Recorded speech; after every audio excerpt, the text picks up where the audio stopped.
The pen felt heavy in my hand that day. I remember the quiet hum of the lawyer's office, the faint scent of coffee, and the way Michael's thumb brushed over mine as he whispered, "It's just a formality, honey." I believed him, but when the truth came out, when I learned why he wanted me to sign, I realized I hadn't just given away my home, I had signed away my trust. Before continue, please subscribe our channel and like our video. My name is Etern Laura Bennett. And for most of my life, I believed in building everything with love. After my first husband passed away, I lived quietly in the small but beautiful home we built together in Virginia. The white porch, the lilac bushes he planted, the sound of rain against the old tin roof. It was all I had left of him. For years, I couldn't imagine anyone else in my life. But loneliness has a way of sneaking up on you. When I met Michael Nightan at a friend's charity dinner, he was charming in the gentlest way. He listened when I talked. He made me laugh again. He said he was an architect who loved restoring old homes.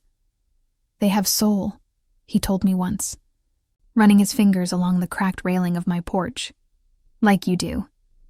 I didn't realize it then. But maybe he saw more than soul in that house. Maybe he saw opportunity. Still, I let him in. Within a year, we were married in a small ceremony in the backyard. My daughter, Emily, didn't come. She said it was too soon. That she didn't trust him, but I told her that love was worth another chance. Looking back, I wish I had listened. One spring afternoon, a few months after the wedding, Michael mentioned something about simplifying paperwork. He said it would be easier if everything, utilities, taxes, and the deed were under one name. "It's just to make things cleaner for us both," he said, smiling that easy smile that used to melt my doubts. I hesitated, but he brushed my hair back and whispered, "You trust me, don't you?" I did, so I signed. The lawyer, one of Michael's friends, didn't say much, just a polite smile. And a few signatures later, I walked out believing I'd done something good for our marriage. But that was the moment everything changed, even if I didn't know it yet. At first, nothing seemed wrong. Michael was busier than usual. Meetings, phone calls, long drives. He said he was working on a big project. Then, little things began to shift. He started locking his office door.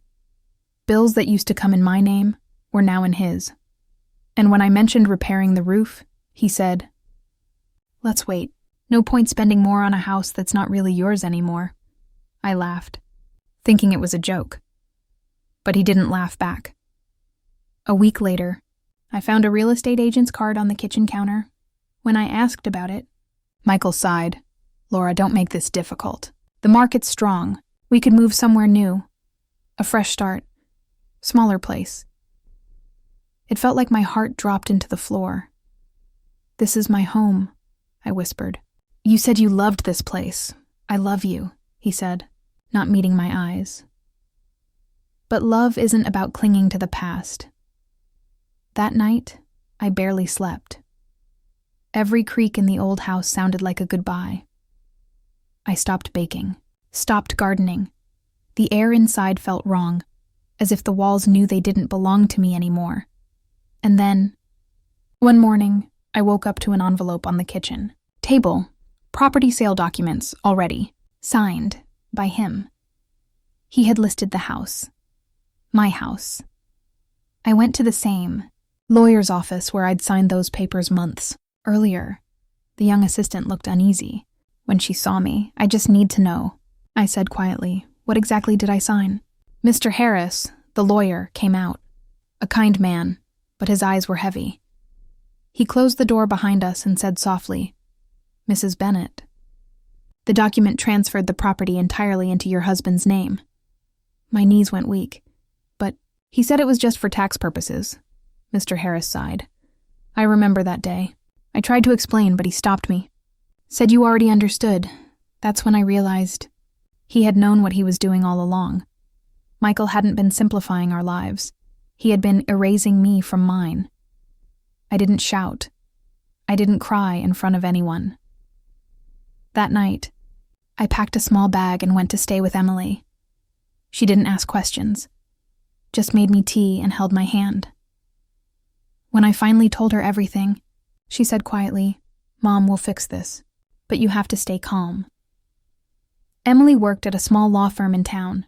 With her help, and with Mr. Harris's guilty conscience, we went through every file, every signature, every timestamp.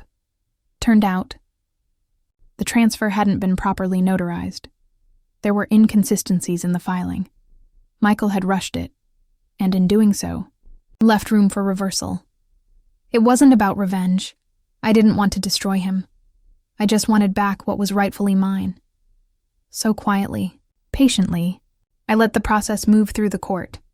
I didn't tell him what I knew. When he called, asking why I wasn't home, I said I needed space.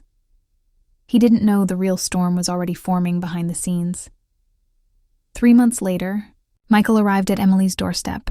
Furious. "You had no right," he shouted. "You're turning her against me!" Emily stood between us. "You did that yourself." He turned to me, red-faced. "Laura, you signed those papers." "The house is mine!" I looked at him, calm. Not anymore.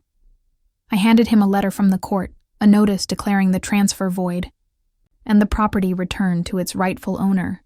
For the first time, Michael had no words. He just stood there, mouth open, eyes empty.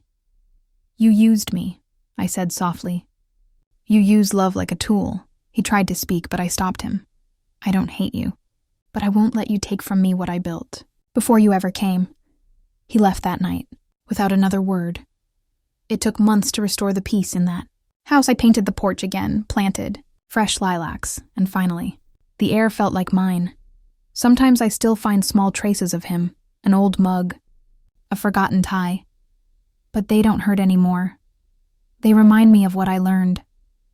Love isn't blind trust. It's respect. It's honesty. It's choice. If someone truly loves you, they'll never ask you to sign your soul away just to prove it. Now, when I sit on that same porch at sunset, I smile. Not because I found love again, but because I found myself. If this story touched your heart, please leave a comment below, and don't forget to subscribe for more calm, real-life stories about love, loss, and finding strength again.